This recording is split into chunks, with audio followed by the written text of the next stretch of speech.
आषाढ़ गुप्त नवरात्रि 15 जुलाई बुधवार 2026 से 23 जुलाई 2026 तक मनाए जाएंगे। इस बार गुप्त नवरात्रि पर माता का आगमन नाव पर होगा। नाव पर माता के आगमन का अर्थ यह माना जाता है कि यह भक्तों की सभी मनोकामनाएं पूर्ण करती हैं और उनकी नैया पार लगाती हैं। नवरात्रि के समापन पारण तिथि आषाढ़ गुप्त नवरात्रि का समापन 23 जुलाई 2026 बृहस्पतिवार को हो रहा है। माता हाथी की सवारी से प्रस्थान करेंगी। देवी भागवत पुराण के अनुसार माता का हाथी गज पर प्रस्थान करना बेहद शुभ माना जाता है और इसे ज्ञान, सुख, समृद्धि, उत्तम वर्षा और अच्छी फसल का प्रतीक माना जाता है। घट स्थापना मुहूर्त प्रातःकाल 5:33 से 10:09 तक, अवधि 4 घंटे 36 मिनट। घट स्थापना मुहूर्त प्रतिपदा तिथि पर है। प्रतिपदा तिथि प्रारंभ 14 जुलाई 2026 को दोपहर 3:12 से, प्रतिपदा तिथि समाप्त 15 जुलाई 2026 को प्रातःकाल 11:50 तक। शारदीय नवरात्रि के समय किए जाने वाले अधिकांश अनुष्ठान एवं विधि विधानों का पालन आषाढ़ गुप्त नवरात्रि के अवसर पर भी किया जाता है। घट स्थापना मुहूर्त शारदीय नवरात्रि के समय अधिक लोकप्रिय है, किंतु आषाढ़ गुप्त नवरात्रि के समय भी इसकी आवश्यकता होती है।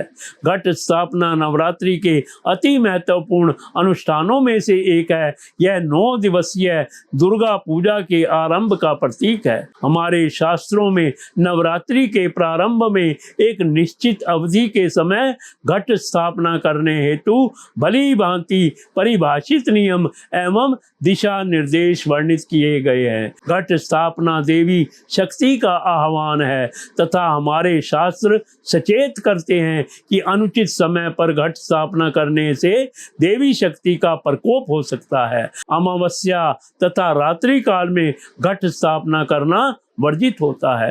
प्रतिपदा तिथि के दिन का पहला 1/3 भाग घट स्थापना हेतु सर्वाधिक शुभ समय माना जाता है।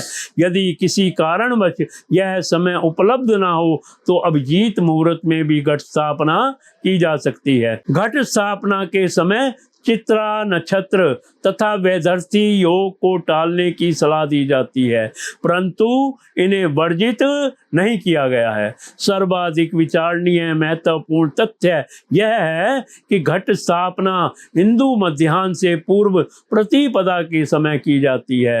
हम लगन पर भी विचार करते हैं तथा मुहूर्त गणना में भी दवी स्वभाव लगन को सम्मिलित करने का प्रयास करते हैं। शारदीय नवरात्रों में सूर्योदय के समय द्विस्वभाव लगन कन्या प्रबल होता है तथा उपयुक्त होने पर हम घट स्थापना मुहूर्त हेतु इसका चयन करते हैं। मध्याह्न काल, रात्रि काल तथा सूर्योदय के उपरांत 16 घटी के पश्चात का कोई भी समय घट स्थापना के लिए वर्जित होता है। नवरात्रि पर्व हिंदू धर्म के लिए बहुत ही महत्वपूर्ण त्योहार है। इस पावन अवसर पर मां दुर्गा के 9 रूपों की आराधना की जाती है, इसलिए यह पर्व 9 दिनों तक मनाया जाता है। वेद पुराणों में मां दुर्गा को शक्ति का रूप माना गया है जो असुरों से इस संसार की रक्षा करती है। नवरात्रि के समय मां के भक्त उनसे अपने सुखी जीवन और समृद्धि की कामना करते हैं। मां के 9 स्वरूप इस प्रकार हैं। प्रथम मां शैलपुत्री, द्वितीय मां ब्रह्मचारिणी, तृतीय मां चंद्रघंटा, चतुर्थी मां कुष्मांडा, 5वीं मां स्कंद माता, 6वीं मां कात्यायनी, 7वीं मां कालरात्रि, 8वीं मां महागौरी, 9वीं मां सिद्धात्री। सनातन धर्म में नवरात्रि पर्व का बड़ा महत्व है। यह एक साल में 5 बार मनाया जाता है। इनमें चैत्र और शरद के समय आने वाली नवरात्रि को ही व्यापक रूप से मनाया जाता है। इस अवसर पर देश के कई हिस्सों में मेलों और धार्मिक कार्यक्रमों का आयोजन होता है। मां के भक्त भारतवर्ष में फैले मां के शक्ति पीठों के दर्शन करने जाते हैं। वहीं शेष 3 नवरात्रियों को गुप्त नवरात्रि के नाम से भी जाना जाता है। इनमें माघ गुप्त नवरात्रि, आषाढ़ गुप्त नवरात्रि और पोष नवरात्रि शामिल हैं। इन्हें देश के विभिन्न हिस्सों में सामान्य रूप से मनाया जाता है। यदि हम नवरात्रि शब्द का संधि विच्छेद करें तो ज्ञात होता है यह दो शब्दों के योग से बना है, जिसमें पहला शब्द नव और दूसरा शब्द रात्रि है, जिसका अर्थ है 9 रातें।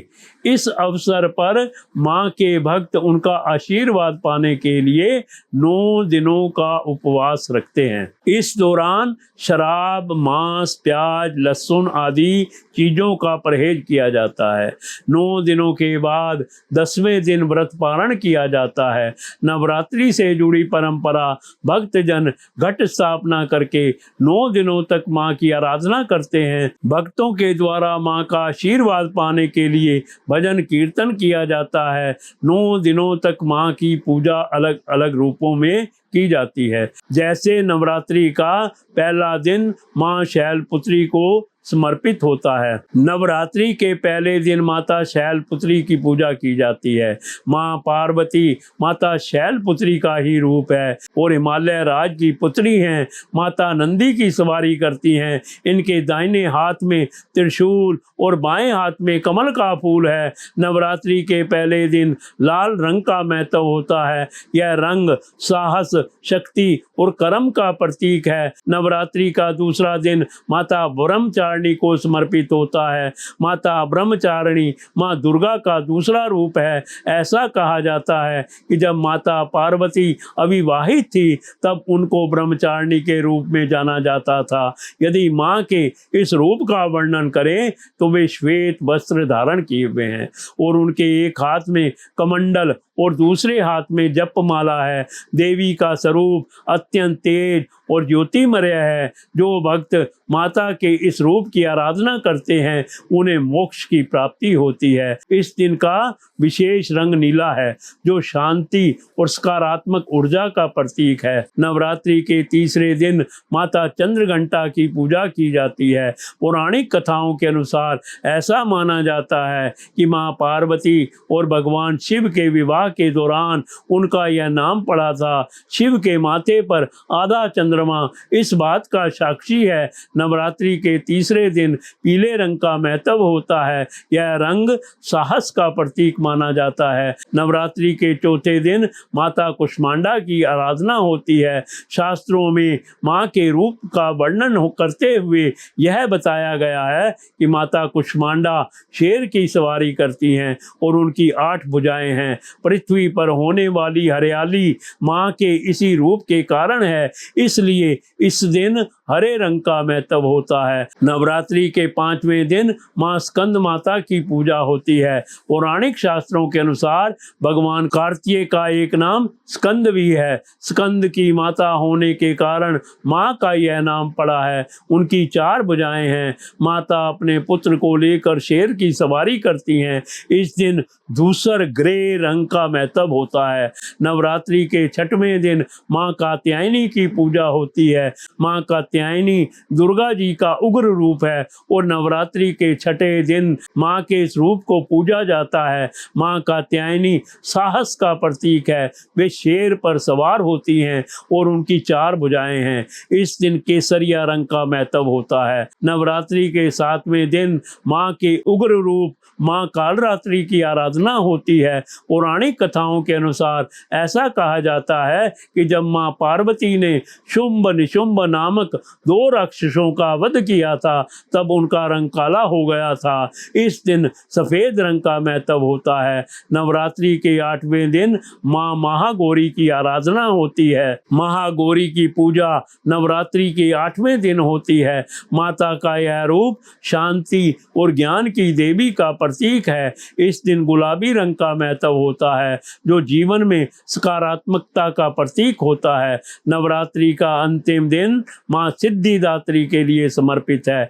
नवरात्रि के आखिरी दिन माँ सिद्धिदात्री की आराधना होती है। ऐसा कहा जाता है कि जो कोई भी माँ के इस रूप की आराधना सच्चे मन से करता है उसे हर प्रकार की सिद्धि प्राप्त होती है। माँ सिद्धिदात्री कमल के फूल पर विराजमान है और उनकी 4 भुजाएं हैं। भारत में इस तरह मनाया जाता है नवरात्रि का पावन त्योहार।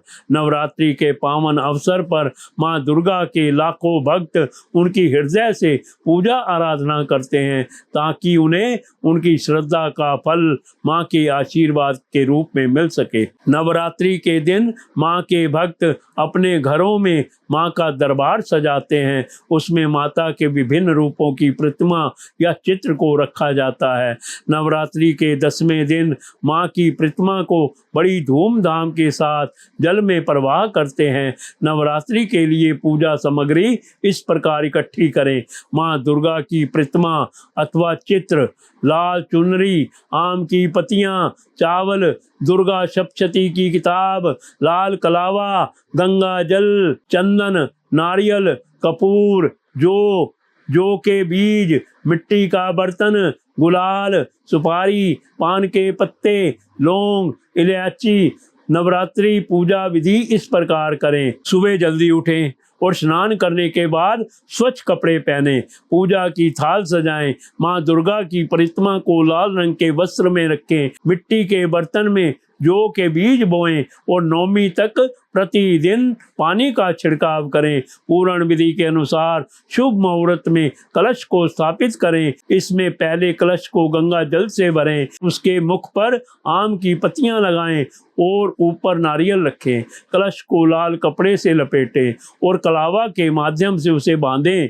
अब इसे मिट्टी के बर्तन के पास रख दें। फूल, कपूर, अगरबत्ती, ज्योत के साथ पंचोपचार पूजा करें। 9 दिनों तक माँ दुर्गा से संबंधित मंत्र का जाप करें और माता का स्वागत कर उनसे सुख समृद्धि की कामना करें।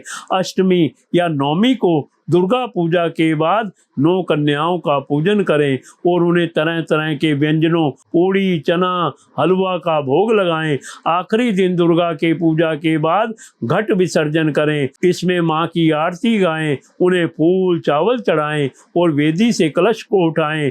नवरात्रि से संबंधित पौराणिक कथा के अनुसार कहा जाता है कि महिषासुर नामक राक्षस ब्रह्मा जी का बड़ा भक्त था। उसकी भक्ति को देखकर सृष्टि के रचयिता ब्रह्मा जी प्रसन्न हो गए और उसे यह वरदान दे दिया कि कोई देव, दानव या पुरुष उसे मार नहीं पाएगा। इस वरदान को पाकर महिषासुर के अंदर अहंकार की ज्वाला भड़क उठी। वह तीनों लोकों में अपना आतंक मचाने लगा। इस बात से तंग आकर ब्रह्मा, विष्णु, महेश के साथ सभी देवताओं ने मिलकर माँ शक्ति के रूप में दुर्गा को जन्म दिया।